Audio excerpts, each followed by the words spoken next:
नुआ सरकार को कड़ा समालोचना करछंती बीजेडी वरिष्ठ नेता नृसिंह चरण साहू ना एवं रंग बदलैबा छड़ा आउ किछि करिनाहांती नुआ सरकार पहंडी रे बड़ ठाकुर पड़ीगले जहा केबे होई नथिला मंत्री बयान रे तालमेल रहुनी दृढ़ कार्यानुष्ठान नियाजिबा दरकार बोली से कहिसंती। बीजेपी नुआ सरकार आसिला परे प्राय मासे हो गलानी एवं या भीतर देखुची किछि कार्यक्रम नाही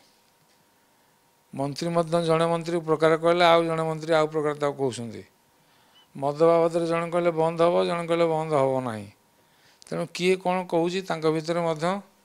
तालमेल ठिकना रोनी एवं मसे भितर आम जहाँ चिंता करूँ जहाँ अनुधान करूँ मसे भितर सरकार किसी कार्यक्रम ना खाली रंग बदलैवा ना बदलैवा व्यतीत अन्य किसी कार्यक्रम ना एवं जहाँ कि बहुत किसी अनर्थ होती पुरी श्रीमंदिर रे जो भली ढंगरे बड़ ठाकुर जगन्नाथ जो बलराम खसी पड़े बलभद्र खसी पड़े सीटा केबे इतिहास नथिला केबे अतीत नथिला प्रथम है ये सारा ओडिशावासी में लज्जाजनक कथा ता संगे संगे जगन्नाथ प्रेमी जिते अच्छे सारा विश्व में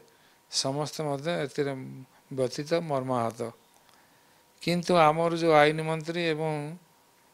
डेप्यूटी सीएम जाइए सेठी जाकि कहले ये हूँ भगवान को लीला ये हूँ ठाकुर को लीला कहीकि खसईदे यदि सीए विरोध जोड़े था विजयी वाला आज ताले बहुत किसी नवरंग लगे था कौन सन्देह ना कि गोटे बड़ कथा आपको अनुधान करने कथा अनुसंधान करने कथा।